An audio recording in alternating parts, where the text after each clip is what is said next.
안녕하세요. 과일연구소입니다. 당뇨에 과일이 좋을까요? 안 좋을까요? 과일은 혈당을 올리기 때문에 당뇨에 무조건 나쁘다고 생각하는 분들이 많으신데요. 그렇다고 과일을 전혀 먹지 않는 것도 바람직하지 않습니다. 이미 당뇨가 있는데도 과일을 먹어도 되나요? 라고 물어보신다면, 네, 당뇨가 있는 분도 종류와 섭취량, 먹는 방법을 잘 지킨다면 과일을 드실 수 있습니다.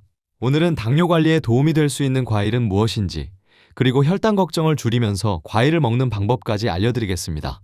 영국 의학학술지 BMJ에 발표된 연구에서는 약 19만 명을 장기간 추적 관찰하며 과일 섭취와 제2형 당뇨병 발생 위험의 관계를 살펴봤는데요. 그 결과 통과일을 꾸준히 섭취하는 습관이 당뇨병 발생 위험과 관련이 있는 것으로 나타났습니다. 그렇다면 당뇨 관리에 도움이 될 수 있는 과일에는 어떤 것들이 있을까요? 첫 번째는 블루베리입니다. 블루베리의 보라색을 만드는 안토시아닌은 대표적인 항산화 성분입니다. 블루베리는 크기가 작아 한 번에 많이 먹기 쉬우므로 한 줌 정도로 양을 정해놓고 드시는 것이 좋습니다. 두 번째는 포도입니다. 포도에는 레스베라트롤을 비롯한 폴리페놀 성분이 들어있습니다. 특히 이런 성분은 포도 껍질에 많이 분포하기 때문에 깨끗하게 씻어 껍질째 먹는 것이 좋습니다. 다만 포도는 알이 작고 달아서 무심코 많은 양을 먹기 쉽습니다. 한 송이를 앞에 두고 계속 먹기보다는 먹을 만큼만 덜어두는 습관이 필요합니다. 포도 껍질의 질감이 불편한 분들은 오디처럼 껍질과 과육을 함께 먹을 수 있는 과일을 활용하는 것도 한 방법입니다. 오디는 쉽게 무르기 때문에 냉동 상태로 보관해 조금씩 섭취할 수 있습니다. 세 번째는 사과입니다. 사과에는 클로로겐산과 같은 폴리페놀과 식이섬유가 들어있습니다. 배 역시 수분과 식이섬유가 풍부한 과일이기 때문에 적당량 섭취할 수 있습니다. 사과와 배를 먹을 때도 가능하면 주스나 즙으로 마시기보다는 통째로 천천히 씹어 드시는 것이 좋습니다. 네 번째는 바로 자두입니다. 자두는 새콤달콤한 맛과 함께 수분이 풍부하고 껍질에는 붉은색과 보라색을 띠는 다양한 항산화 성분이 들어있습니다. 또한 한 개씩 먹을 수 있어 섭취량을 조절하기도 비교적 편한 과일인데요. 다만 자두도 당질을 함유하고 있기 때문에 달고 맛있다고 여러 개를 연달아 먹으면 혈당이 올라갈 수 있습니다. 당뇨가 있거나 혈당을 관리하고 있다면 큰 자두는 한 번에 한 개 정도를 기준으로 삼고 개인의 혈당 반응에 따라 양을 조절하는 것이 좋습니다. 자두를 먹을 때는 자두 주스나 자두청, 말린 자두보다는 신선한 생자두를 고르는 것이 좋고요. 너무 무르거나 단맛이 강한 자두보다는 적당히 탄탄한 자두를 깨끗하게 씻어 껍질째 천천히 씹어 드세요. 이 밖에 자몽도 적당량 섭취할 수 있습니다. 자몽의 흰색 속껍질에는 나린진이라는 플라보노이드 성분이 들어있습니다. 다만 자몽은 일부 고혈압약이나 고지혈증약 등과 상호작용할 수 있기 때문에 관련 약을 복용 중이라면 반드시 의료진이나 약사에게 확인한 뒤 섭취해야 합니다. 그렇다면 이미 당뇨병이 있는 사람은 과일을 제한해야 할까요?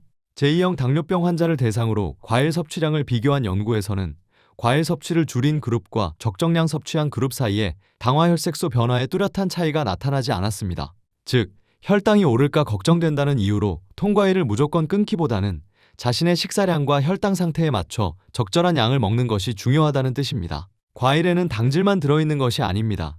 식이섬유와 비타민, 미네랄, 그리고 과일의 색을 만드는 다양한 파이토케미컬도 함께 들어있습니다. 빨간색, 노란색, 초록색, 보라색 등 다양한 색소 성분은 항산화 작용을 하며 건강한 식단의 일부로 섭취했을 때 혈관과 전반적인 건강 관리에 도움을 줄 수 있습니다. 특히 당뇨로 진단받은 뒤에는 오늘의 혈당 수치뿐 아니라 장기적으로 합병증을 예방하고 관리하는 것도 중요합니다. 과일을 무조건 피하기보다 올바른 방식으로 섭취하는 습관이 필요한 이유입니다. 하지만 과일은 무엇을 먹느냐만큼 어떻게 먹느냐가 중요합니다. 잘못된 습관으로 먹으면 혈당이 빠르게 오를 수 있지만 섭취량과 방법을 지키면 균형 잡힌 식단에 활용할 수 있습니다. 첫 번째, 과일은 식후 디저트처럼 바로 이어서 먹기보다는 식사 전에 소량 먹거나 식사 사이 간식으로 드세요. 밥을 충분히 먹은 뒤 과일까지 연달아 먹으면 전체 탄수화물 섭취량이 늘어 혈당이 더 높아질 수 있습니다. 식전에 소량의 통과일을 먹는다면 식이섬유를 먼저 섭취하고 포만감을 얻는 데 도움이 될 수 있습니다. 다만 과일을 식전에 먹었다면 그만큼 밥이나 빵, 면과 같은 탄수화물의 양을 조금 줄이는 것이 좋습니다. 두 번째, 과일은 갈지 말고 씹어서 드세요. 과일을 갈거나 즙으로 만들면 빠르게 마시게 되고 같은 시간에 더 많은 양을 섭취하기 쉽습니다. 시판 과일 주스에는 과즙과 당류가 농축된 제품도 많기 때문에 통과일을 선택하는 것이 좋습니다. 자두 역시 자두 주스나 자두청, 말린 자두보다는 신선한 생자두를 그대로 씹어 먹는 편이 섭취량을 조절하기 쉽습니다. 세 번째, 먹을 수 있는 과일은 깨끗하게 씻어 껍질째 드세요. 사과와 배, 포도, 자두처럼 껍질을 먹을 수 있는 과일은 껍질과 과육을 함께 섭취하는 것이 좋습니다. 과일의 식이섬유와 색소 성분 중 일부가 껍질 주변에 많이 들어있기 때문입니다. 단, 껍질을 먹었을 때 소화가 불편하거나 알레르기 증상이 나타나는 분은 억지로 드시면 안 됩니다. 네 번째, 무엇보다 섭취량을 지켜야 합니다. 아무리 몸에 좋은 음식도 지나치게 먹으면 부담이 될 수 있습니다. 과일에도 당질이 들어있기 때문에 한꺼번에 많이 먹으면 혈당이 오를 수밖에 없습니다. 당뇨가 있거나 혈당 경계 단계에 있는 분은 보통 한 번에 약 50kcal 정도의 양을 기준으로 하루 한두 번 나누어 먹는 방법을 활용할 수 있습니다. 예를 들면 사과나 배는 중간 크기의 3분의 1쪽 정도, 바나나는 반 개, 딸기는 약 7개, 오렌지나 자몽은 반 개, 자두는 큰 것 1개, 블루베리는 한 줌 정도입니다. 하지만 과일의 크기와 당도, 개인의 혈당 반응은 모두 다릅니다.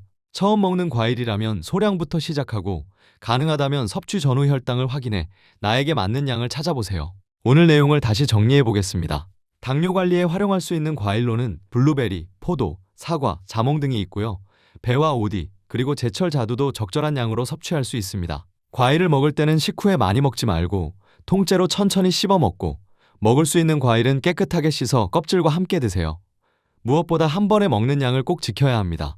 특히 요즘 맛있는 자두를 찾고 계신 분들을 위해 제가 직접 살펴본 신선한 자두 링크를 아래에 남겨두겠습니다. 너무 무르지 않고 과즙이 풍부한 자두를 찾는 분들은 참고해보세요.